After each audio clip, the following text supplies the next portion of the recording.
친구 아웃삿과 군대장관 비골로 더불어 그랄에서부터 이삭에게로 온지라.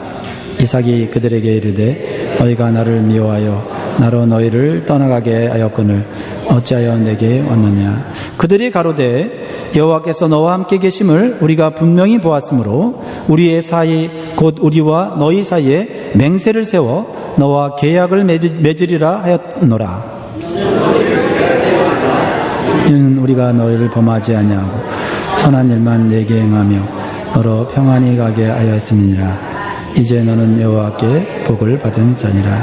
이삭이 그들을 위하여 잔치를 베풀매 그들이 먹고 마시고 아침에 일어나 서로 맹세한 후에 이삭이 그들을 보내매 그들이 평안히 갔더라. 그날에 이삭의 종들이 자기들의 판 우물에 대하여 이삭에게 와서 고하여 가로되 우리가 물을 얻었나이다 하매 그가 그 이름을 세베라 한지라. 그러므로 그 성읍 이름이 오늘까지 부엘세바더라. 아멘.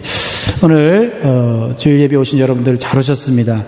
여러분의 위대한 선택이 또 위대한 결과를 낳을 줄 믿습니다. 그러한 믿음으로 우리 옆 사람을 축복하면 좋겠습니다. 잘 오셨습니다. 하나님이 당신과 영원히 함께 계십니다. 하나님이 영원히 여러분과 함께 계십니다.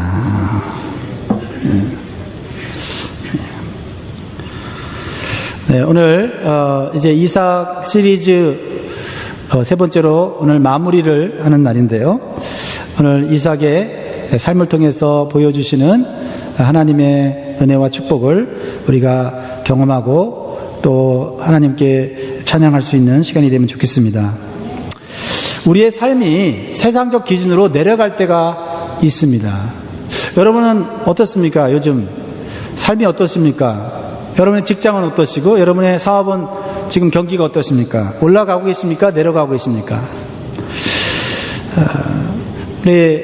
올라가는 분도 계시고 내려가는 분도 계시고 그러나 전체적으로 내려간다고들 얘기들 합니다.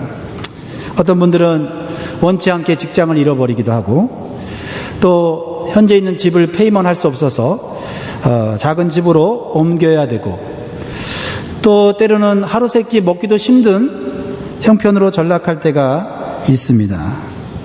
특별히 사람을 잘못 만나서 큰 손해를 보고 고통을 당하는 때가 있지요. 처음에 사업을 시작할 때는 좋은 마음으로 동업을 시작했는데 중간에 큰 돈을 훔쳐가기도 하고 또는 배신해서 사기를 당하기도 하고 그래서 그 좋았던 관계가 원수가 되는 경우가 우리 이민사회에 종종 있는 일입니다. 여러분들에게도 지금 원수 같은 그런 존재들이 있으십니까? 원치 않게 원수가 된 분들도 있으실 것입니다. 가까웠던 사람과 원수가 되는 것은 참 고통스러운 일이죠. 밤잠을 이루지 못할 아픔을 줍니다. 그리고 마음속에 그 원수 같은 사람만 생각하면 억울하기도 하고 또 미움이 사라지지 않습니다. 그래서 어떤 분들은 일상생활조차도 제대로 못하는 경우가 생기는 것입니다. 그러나 믿음을 가진 성도가 이러한 고통스러운 상황에 빠진다면 어떻게 해야 되겠는가 하는 것입니다. 오늘 본문 속에 나타난 이삭의 모습을 통해서 우리가 이러한 억울하고 원수 같은 사람과 또 원수 같은 그런 상황으로 인해서 고통받는 상황 속에서 어떻게 살아야 되는지 모델로 보여주고 있습니다. 이삭은 억울한 상황 속에서 죄를 짓기보다는 계속해서 선한 행위를 보여주기를 선택했습니다. 그럼에도 불구하고 원수들의 압박에 스트레스를 계속 받아서 르호봇이라고 하는 장소를 떠나서 부엘세바로 올라가게 됩니다. 르호봇에 대해서는 제가 지난주에 말씀드렸습니다. 겉으로 보기에는 쫓겨나듯이 이주하였지만 이것은 이삭의 믿음의 결단이었습니다. 오늘 본문은 놀라운 반전을 우리에게 보여줘요. 이삭은 부엘세바에서 원수를 만납니다. 여러분, 원수를 딱 길거리에서 만나면 여러분 어떻게 하시겠습니까? 안녕하세요. 반갑습니다. 이렇게 반가운 마음이 들면서 인사할 수 있을까요?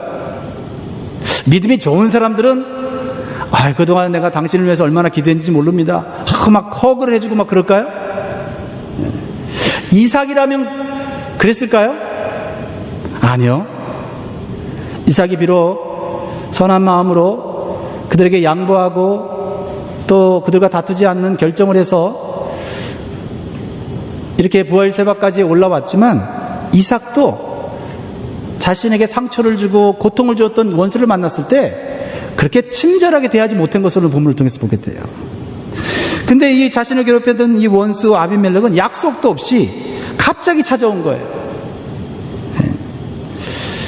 그래서 오늘 27절에 보면 이삭이 이 원수를 딱 보았을 때 이런 얘기를 합니다. 27절 한번 읽어볼까요? 27절 시작. 이삭이 그들에게 이르되 너희가 나를 미워하여 나로 너희를 떠나가게 하였거늘 어찌하여 내게 왔느냐. 여러분들처럼 이렇게 친절하게 말하지 않았을 거예요. 너희가 나를 미워해서 나로 하여금 그곳에서 떠나게 했는데 어찌 내게 왔느냐, 이렇게 했겠죠. 왜 왔을까 겁도 나기도 하고 옛날 그 상처가 막 떠오르기도 하고, 그죠? 그랬을 거예요. 비록 이삭이 싸우지 않고 양보했지만 그들을 환영하고 좋아할 수 없는 관계예요. 원수지간입니다. 여러분 아다시피 혹시 오늘 처음 오신 분들을 위해서 간단히 말씀드리면, 이삭은 그랄이라는 땅에 살았고 거기서 굉장히 큰 부자가 되었습니다. 비즈니스도 잘 되고 모든 삶이 형통하게 풀렸습니다. 근데 그 그랄 땅에 아비멜렉과 그 백성들의 시기와 협박으로 인해서 3번의 거주지를 옮기게 되고 2번의 우물도 양보하게 되었습니다. 이삭은 싸울 수 있는 강한 힘이 있었지만은 싸우지 않으라고 양보한 것입니다. 나는 하나님 믿는 사람이지. 오늘날 말하면 나 예수 믿는 사람이야. 예수 믿는 사람이니까 세상 사람과 달라야 되지 않아? 하는 그러한 생각을 가지고 그는 양보하게 된 것이죠. 그럼에도 불구하고 이삭은 고통스러웠을 겁니다. 결국 이삭은 3번째로 그들의 땅과 조금 떨어진 르호봇이라는 곳에서 정착을 하게 됐는데, 거기서 하나님의 큰 축복을 받아서 더 이상 다투지 않고 더욱 축복받아 형통한 삶을 살게 되었다라는 것입니다. 가만히 생각해보면 이삭의 인생은 억울하게 당하기만 한 인생이었어요. 그러나 중요한 것은 하나님은 이삭의 삶을 보고 계셨다는 것입니다. 이삭의 선한 행위를 기억하고 계셨다는 거예요. 그래서 하나님은 3번째 거주지인 르호봇에서 이삭에게 보상하듯이 축복을 해 주셨습니다. 사랑하는 여러분, 우리가 믿는 하나님은 우리의 모든 행위를 하늘을 위해서 보고 계십니다. 내가 원수 같은 사람과 고통을 당하고 배반당하고 사기당하고 할 때에도 아무도 나를 도와주지 않는 환경 속에서도 하나님은 우리를 보고 계세요. 그리고 우리의 행위 하나하나, 우리의 말 하나하나를 다 기억하고 계십니다. 무엇보다도 선한 행위를 잊지 아니하시고 카운트하시고 계시다는 거예요. 그러다가 때가 되면 하나님께서 선한 일에 대해서 축복을 해주시고 보상을 해주신다는 거예요. 우리 하나님 정확하신 분이에요. 반대로 악한 행위를 하는 사람은 그 악한 행위 하나하나를 하나님이 카운트하십니다. 악한 행위로 사람을 괴롭히고 자신이 가진 힘과 권세로 약한 사람들을 괴롭히고 그래도 자기가 잘 되고 형통하는 사람들 보면 그 사람들은 하나님이 자신을 지켜보고 있다는 사실을 알지 못합니다. 악한 행위 하나하나 하나님은 보고 계시고 기억하고 있어요. 그러다가 악이 하나님이 용납할 수 없을 정도로 쌓이게 되면 하나님은 그때 심판하게 되고 그 사람은 그 심판에서 심판을 피할 수 없게 된다는 것입니다. 그러므로 우리는 우리의 삶에 지금 무엇이 쌓이고 있는지를 살펴보아야 합니다. 그것이 우리의 인생의 마지막을 결정하는 거예요. 비록 내가 고통스럽고 괴로운 환경에 있을지라도 선을 쌓으면 하나님은 그 선행을 기억하시고 축복하시는 거예요. 비록 내가 가진 권세와 힘을 가지고 약한 사람들을 착취하고 괴롭힌다 하더라도 당장 나에게 어떤 형벌이나 심판이 오지 않는다 할지라도 그 사람은 하나님이 기억하고 계시다는 사실이에요. 오늘 마태복음 12장 35절입니다. 마태복음 12장 35절 말씀을 같이 한번 읽어보겠습니다. 시작.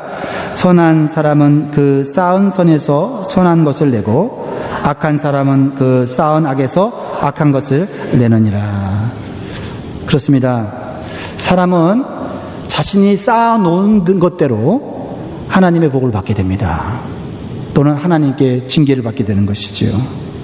이삭은 계속 악한 사람들에게 고통만 당하는 것 같지만 그러한 환경 가운데서도 계속해서 선을 쌓아가는 삶을 살았습니다. 그래서 하나님은 때가 되면 그를 높여주시고 그를 축복하신 것입니다. 그렇습니다. 하나님의 뜻을 따라 선한 삶을 추구하는 자는 때때로는 낙심됩니다. 에휴, 내가 깨끗하게 살아봐야 이 세상은 전혀 나를 알아주지 않아. 내가 정직하게 살아봐야 내가 당하기만 하고 손해만 나지. 역시 세상에서는 얍삭 바르게 살아야 돼. 세상에서는 편법도 좀 쓰고, 세상에서는 좀 내가 가진 힘도 좀 자랑도 하고 그러면서 살아가야 되는 거야 라고 생각이 들 때도 있습니다. 그러나 분명히 기억해야 될 것은 하나님께서 우리의 삶을 보고 계시며 우리의 삶에 우리가 행하는 선을 하나씩 카운트하시고 잊지 않으신다는 겁니다. 그리고 하나님은 악한 자로부터 선한 자를 보호하시며 구원하신다는 사실이에요. 누가복음 12장 7절의 말씀을 보면 하나님이 얼마나 세밀하신 분인지, 얼마나 기억력이 좋으신 분인지를 보여주고 계세요. 누가복음 12장 7절 시작. 너희에게는 오히려 머리털까지도 다 세신 바 되었나니 두려워하지 말라. 너희는 많은 참새보다 귀하니라. 여러분, 머리털을 세는 것이 얼마나 어려운 일인지 아세요? 네, 방금 셌어도요 1분 뒤에 세면 또 틀려요. 왜 그러죠? 머리 빠지잖아요. 저도 아침마다 세수하고 머리를 감으면 머리가 빠지는 거예요. 그런데 어떻게 그 머리털을 다 셉니까? 하나님은 가능하신 분이에요. 아무도 알아주지 않고 아무도 보지 않는 곳에서 여러분이 행한 선행은 하나님이 기억하시고 반드시 그 선행에 대해서 하나님이 축복하신다는 겁니다. 지난주에요, 다른 주에 사시는 어떤 성도가, 예전에 알았던 성도인데 저에게 카톡으로 메시지를 보냈어요. 힘든 직장 생활에 대해서 기도해달라고 연락이 왔습니다. 근데 제가 묵상하고 있는 이삭의 이 삶과 너무나도 연결되는 부분이 있어서 소개를 하려고 해요. 목사님, 직장에서 누군가가 저를 모함해서 사실이 아닌 일 때문에 요즘 마음고생이 심해요. 사람들이 수근수근 대면서 직장 안에서 불이익을 내가 당하고 있는 것을 알면서도 어느 누구도 직접 나한테 얘기해 주질 않아요. 그래서 너무 속상해요. 그리고 그런 일로, 그런 소문으로 내가 가야 하는 출장 스케줄에서 다 제외되고 말았고 또 내가 받아야 될 혜택을 받지 못하고 있어요. 마음이 답답하고 속상해요. 그래서 직장 옮기는 일로도 기도하고 있어요. 사실 증명되지 않는 일로, 증거도 없는데 사람들이 나를 마음대로 판단하고 나를 나쁜 사람으로 취급해요. 그래서 저는 그 상황 속에서 하나님만 계속 생각했어요. 이 상황을 다 아시고 저를 가장 사랑하시고 이 시간이 지나면 왜 이런 시간을 주셨는지 반드시 알게 될 것이라는 것을요. 그리고 제가 제 사명을 알고 그것으로 남은 삶을 살 수 있도록 해달라고 기도하는 응답의 과정이라는 생각도 저에게 들었어요. 이렇게 저에게 메시지를 보냈습니다. 참 그 내용이 너무나도 안타까웠지만 신앙인으로서 봤을 때는 너무나도 아름다웠어요. 그래서 제가 기도해드리겠다고 말씀드리면서 이렇게 격려했어요. 성도에게는 이유 없는 고난은 없습니다. 반드시 하나님께서 좋은 결과를 얻게 하실 것입니다. 그리고 같이 싸워서 혹시 죄를 짓기보다는 하나님의 인도하심을 잠잠히 바라보는 것이 이번 상황 속에서는 좋을 것 같습니다. 그런 생각이 듭니다. 저도 우리 성도님을 위해서 중보후에 기도해 드리겠습니다. 그리고 하나님이 우리 성도님의 삶에 어떻게 역사하실지 저는 기대가 됩니다. 기대가 됩니다. 그랬더니 목사님 감사합니다. 저도 힘들지만 기대가 돼요. 저는 그 성도님이 주신 메시지 중에 마음에 확 닿는 것이 있었습니다. 그 억울한 상황 속에서 저는 하나님만 계속 생각했어요. 하나님만 계속 생각했어요. 나를 모함하는 그 사람 누군지 대충 알겠다는 거예요. 나를 모함하는 사람, 내가 승진할까봐 나를 모함하는 그 사람이 누군지 알겠는데 정확한 증거가 없어서 말을 못하겠다는 거예요. 근데 그 사람을 생각하면 생각할수록 자꾸 의심이 되고 괴롭다는 거예요. 그래서 하나님만 생각했어요. 하나님만 생각했어요. 이삭도 자꾸 자신의 삶에 일어나는 억울한 상황 속에서 원수 아비멜렉을 묵상하기보다는 하나님을 계속 묵상했습니다. 저 원수들이 왜 나에게 저럴까? 내가 저들의 재산을 뺏었어. 저들을 해한 것도 없는데 왜 자꾸 내 재산을 빼앗고 왜 내 삶을 이렇게 괴롭히는가? 그것을 묵상하기보다는 이런 상황 속에서 하나님께서 나에게 진정으로 원하시는 게 뭔가? 하나님이 원하시는 게 뭔가? 원수들을 묵상한 것이 아니라 하나님이 원하는 것을 묵상했다는 거예요. 계속 양보하는 것일까? 계속 화평을 추구하는 것일까? 그것은 무엇일까? 계속 묵상했어요. 사실 이삭은 묵상의 사람이에요. 이삭이 아내를 선택하고 아내를 맞이할 때도 이삭은 참 묵상의 사람, 기도의 사람이었던 걸 보게 돼요.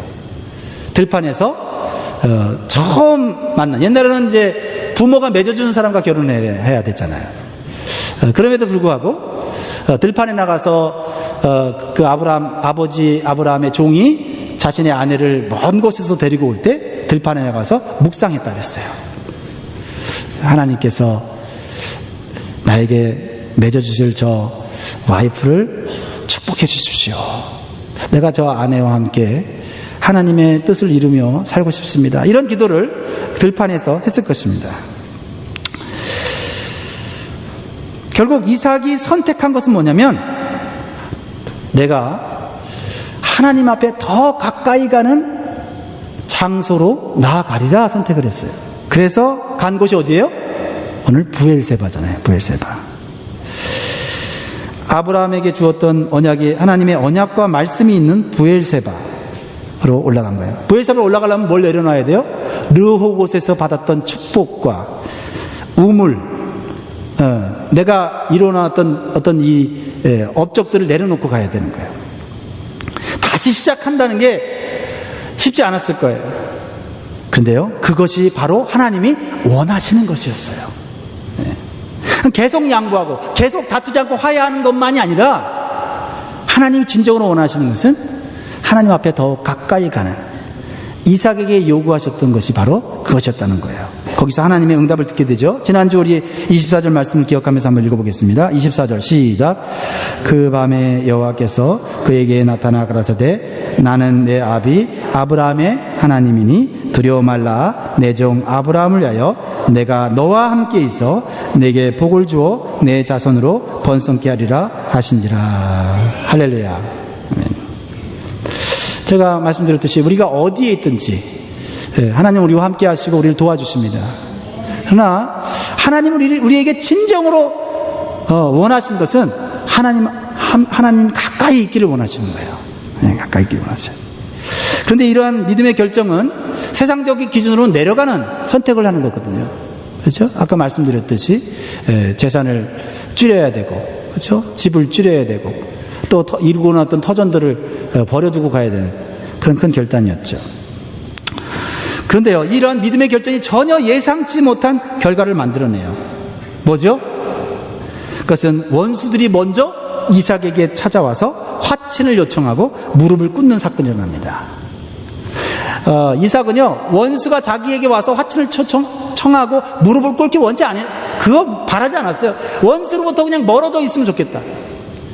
원수하고 화해하는 것도 좋겠지만 그건 생각도 안 난다. 원수 잊어버리면 좋겠다. 받았던 상처 이제는 잊어버렸으면 좋겠는 거예요. 그런데 원수가 갑자기 나타나갖고 원수가 화친을 하자고 하는 거예요. 이삭이 한 일이 아무것도 없어요. 그들 스스로 와서 화친을 요청하는 것입니다. 그런데 그들이 와서 하는 얘기가 놀라워요. 뭐라고 얘기합니까? 28절이에요. 28절. 자, 읽겠습니다. 시작. 그들이 가로되 여호와께서 너와 함께 계심을 우리가 분명히 보았으므로 우리의 사이 곧 우리와 너의 사이에 맹세를 세워 너의 계약을 맺으리라 말하였노라. 할렐루야. 이상한 한편으로 내가 양보하고 손해보고 화목한 것이 아유 이 바보같이 왜 그렇게 살았냐라고 생각이 들 때도 있었을 거예요. 그런데 원수가 찾아와서 하나님이 너와 함께 계심을 내가 보았다. 우리가 그렇게 괴롭혔는데도 네가 잘 되는 걸 보니까 네가 잘해서 그런 게 아니라 하나님이 너를 도와주신다는 것을 우리가 깨달았다라는 고백을 했을 때 이삭은 내가 그래도 잘 살았구나. 믿음으로 살았구나. 하나님 말씀대로 살려고 노력했구나. 완벽하진 않았지만 그래도 내가 세상 사람과 다르게 살았구나 하는 것을 증명받는 자리가 되었다 이 말이에요.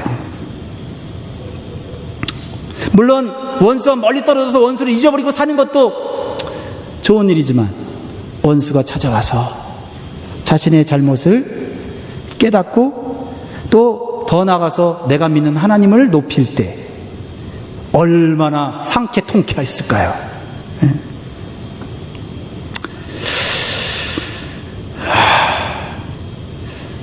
아마 아비멜렉과 그의 백성들은 이삭이 그의 땅에서 잘 되는 것을 처음에는 시기가 나기도 하고 이상하기도 했을 겁니다. 그러나 하나님께서 이삭을 보호하시는 신의 사람, 하나님의 사람이라는 것을 점점 느끼게 되었어요. 한편으로는 두려운 마음이 들었죠. 두려운 마음이 들수록 어떻게 해요? 이 사람을 쫓아내야 되겠다 해서 더 괴롭히면서 쫓아내려고 했어요. 결국은 쫓아낸 거죠. 이삭이 그들의 땅에서 떠나자 처음엔 그들이 좋았을 것입니다. 이삭이 갖고 놓았던 그런 터전, 재산들을 자기네들이 가졌기 때문에 더 좋았을 거예요. 그런데요, 이상한 일이 벌어져요. 이삭이 곁에 있을 때보다 이삭이 그들의 눈에서 사라졌을 때 더 두려운 거예요. 이상하죠? 누가 두려움을 줬어요? 이삭이 두려움을 줬습니까? 아니요. 근데 그들은 더 두려운 거예요. 우리가 망할 것 같은 거예요.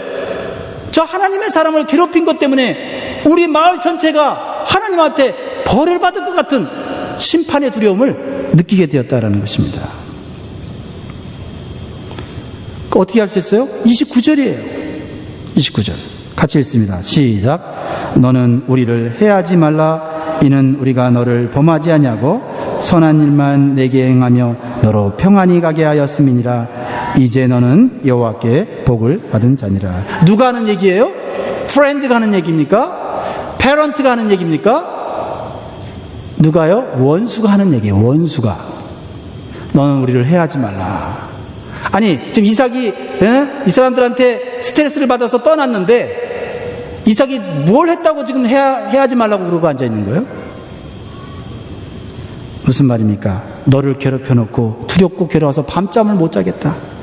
너 때문에 무섭다. 아니 너와 함께 있는 하나님 때문에 무섭다. 우리가 망할까 봐 무서우니까 우리와 화친의 계약을 맺자.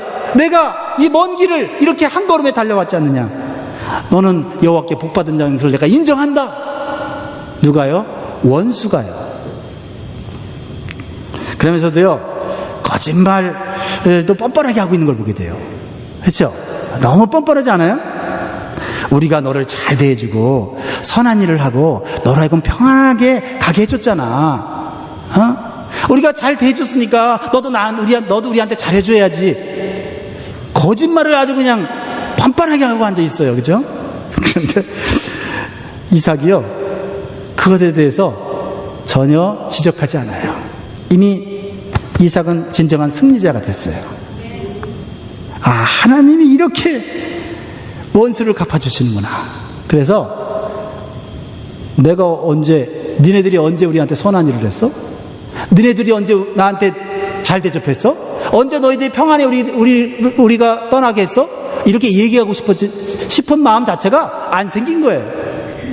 웃기는 거죠. 원수가 하는 일 자체가 다 거짓말인데 웃기는 거예요. 근데 마음의 기쁨과 감사와 내가 진정한 하나님 안에서 승리자라는 것을 경험하는 순간입니다. 10년 묵은 채증이 사라지는 통쾌한 순간이었다는 것입니다. 이삭은 자신의 삶을 통해서 자신만 높아진 것이 아니고 하나님의 이름을 세상에 드러나는 삶을 살게 됐다는 거죠. 이것이 하나님이 진정으로 원하는 성도의 열매인 거예요.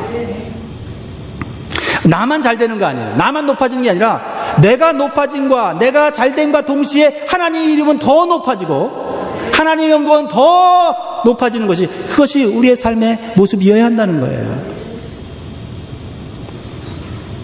사랑하는 성도 여러분, 우리가 억울하고 고통스러운 상황 속에서 원수를 묵상하기보다는 하나님을 묵상하시기 바랍니다.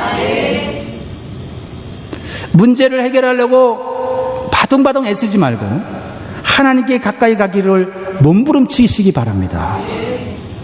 그러면 하나님께서 우리의 원수를, 우리의 문제를 적극적으로 해결하기 시작한다는 사실을 기억하시기 바라요.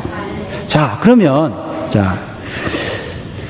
어떤 내 문제가 해결되기 시작한 시점이 좀 궁금하지 않아요? 이삭이 말이죠, 계속 양보만 하고 그리고 내려가는, 세상적 기준으로 내려가는 삶을 선택해서 브엘세바로 올라갔는데 이 이삭이 회복되는 시점이 궁금하지 않아요? 그렇죠? 우리가 사실은 하나님의 뜻대로 살고 하나님 기뻐하시는 살면 언젠가는 축복받는 거 알잖아요. 근데 그게 너무 길어지면 기다리기도 힘들고 괴롭잖아요. 그 시점이 어디냐 보니까요, 제가 이거를 앞뒤를 쭉 보니까 언젠가 했더니 이삭이 하나님께 예배의 제단을 쌓기 시작할 때라고 볼 수가 있어요. 굉장히 중요한 시점이죠. 이삭은 그라라 살 때 하나님을 믿고 의지했지만 예배의 단을 쌓지는 않았습니다. 그러나 브엘세바에 와서 예배의 제단을 쌓기 시작했어요. 자, 25절 말씀 한번 볼까요? 25절.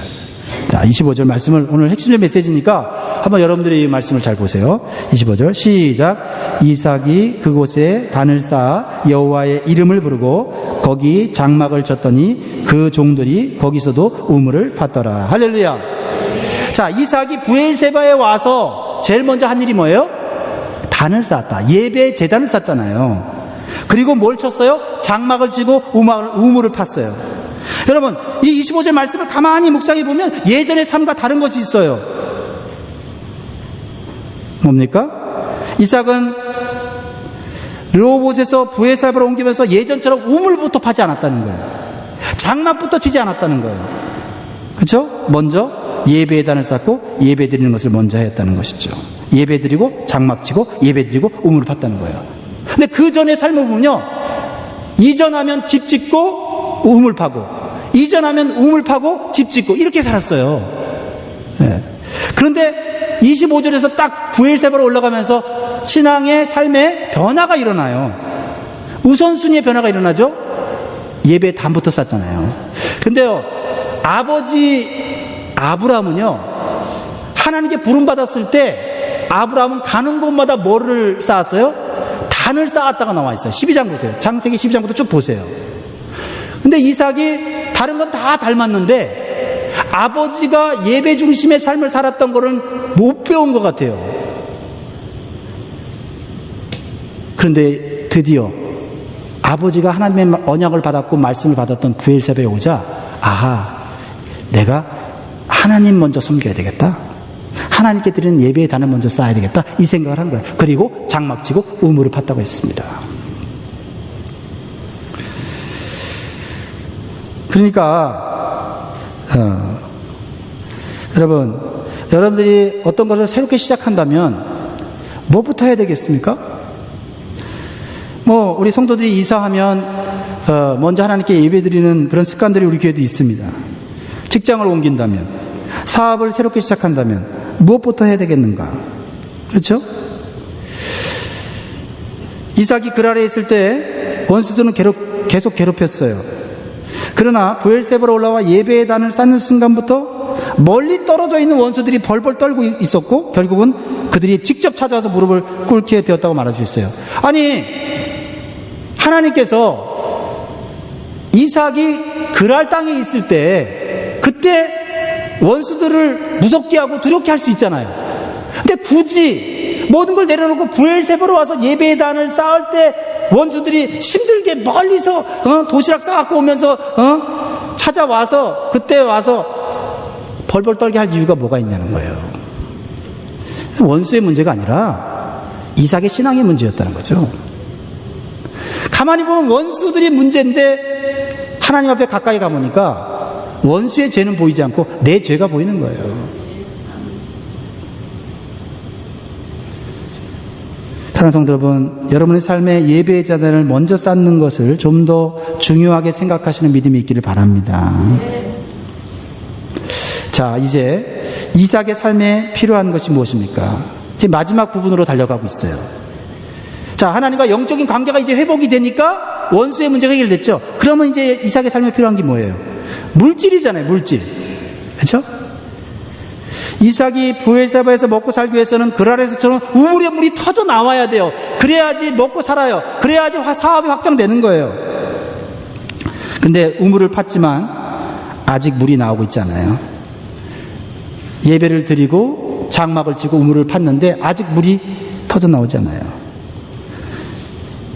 이삭은 원수들에게 은혜를 베풀고 자비를 베풉니다. 그리고 화친 조약을 맺고 그들을 용서하고 더 나아가 잔치를 베풀어줘요. 네. 자, 30절 31절 같이 읽겠습니다. 시작. 이삭이 그들을 위하여 잔치를 베풀매 그들이 먹고 마시고 아침에 일찍 일어나 서로 맹세한 후에 이삭이 그들을 보내매 그들이 평안히 갔더라. 야, 이삭 참 대단하네요. 잠자리까지 제공해주고 있네. 밥을 먹이는 것까지는 배고프니까. 네? 오케이. 근데 우리 집에서 재우고 앉아있어, 원수를. 그리고 어떻게 해요? 평안히 집으로 보내고 있어요. 보통 사람 같으면 내가 너를 복수 안 하는 거 다행인 줄 아나 하고 문전박대할 수도 있어요. 여기가 어딘 줄 알고 찾아와? 당장 돌아가, 이렇게 할 수 있어요. 아니면 너 화해하려면 그동안 나한테 내가 손해봤던 거 너 반이라도 내놔, 이랬을 거예요. 근데 이삭은 또 성령의 열매인 화평의 열매를 맺고 있는 거예요. 그럴 때 하나님은 이삭의 선한 행위를 카운트하시고 기억하고 계셨다는 거예요. 그리고 이삭의 삶에 복을 내려주십니다. 원수들을 용서하고 잘 대접하고 잠까지 재워서 탁 보내고 났을 때 누가 달려옵니까? 종들이 주인님이 브엘세바 와서 예배 제단 쌓고 그리고 우물을 팠는데 그게 아직까지도 터져 나오지 않았는데 오늘 터졌습니다. 그러니까 오늘 터졌다고. 그날에 32절 보세요. 32절. 그날이 무슨 날이에요? 화평의 열매를 맺은 날. 원수를 용서하고 원수에게 밥 먹여주고 잠재워서 평안하게 보내준 그날에 이삭의 종들이 자기들의 판 우물에 대하여 이삭에게 와서 구하여 그러되 우리가 물을 얻었나이다. 그동안 손해봤던 재물 하나님 보상해 주셨습니다 라고 말씀하는 거 아니겠을까요? 이삭은 깨닫습니다. 호들갑 떨면서 이 종들이 우물이 터졌다고 할 때 이삭은 아마 조용히 고개를 끄덕이면서 이미 알고 있다는 듯이 하늘을 쳐다보면서 하나님, 역시 하나님이 해내셨군요. 네. 르호봇의 축복보다 브엘세바의 축복이 더 크네요. 네. 하나님과 멀리 떨어져서 받은 복은 불안한 복이에요.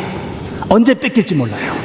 그러나 하나님 가까이에서 받은 복은 영원한 복이 되는 줄 믿으시 바라요. 사랑하는 성도 여러분, 우리의 삶에 문제가 해결되지 않는 것은 하나님께서 우리에게 원하시는 것이 있는 때입니다. 이삭이 브엘세바에서 예배의 제단을 쌓을 때 원수가 찾아와 무릎을 꿇었습니다. 원수에게 복수하지 않고 원수를 주님의 사랑으로 용서하고 은혜를 베풀었을 때 우물물이 터져 물질의 복도 받았습니다. 영적인 복과 물질의 복을 받는 완벽한 하나님의 축복과 은혜. 오늘 하나님께서 나에게 진정으로 원하시는 것이 무엇인지 생각하면서 믿음의 삶을 결단하시기를 주의 이름으로 축복합니다. 우리가 이 시간 찬양할 때 때로는 너의 앞에 어려움과 아픔이 있지만 담대하게 주를 바라보는 너의 영혼 우리 볼 때 얼마나 아름다운지 너의 영혼 통해 큰 영광 받으실 하나님을 찬양. 오 할렐루야. 우리 이삭의 삶을 생각하면서 우리 여러분 자신에게 위로를 주시는 하나님의 음성을 듣길 바라고, 또 어렵고 힘든 가운데 있는 분들에게 또 하나님의 이런 위로가 있기를 간절히 소원합니다.